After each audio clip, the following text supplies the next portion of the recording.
تخيل تصحى الصبح تسمع صوت غريب في قريتك، ناس شايلة سلاح وبتقول الأرض دي مش ليك.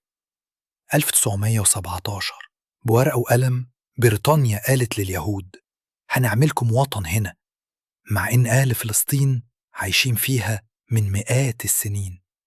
1920 1948 مهاجرين بيجوا واحد ورا التاني، عصابات بتتسلح، والفلسطينيين بيقاوموا بالحجارة وبسلاحهم البسيط.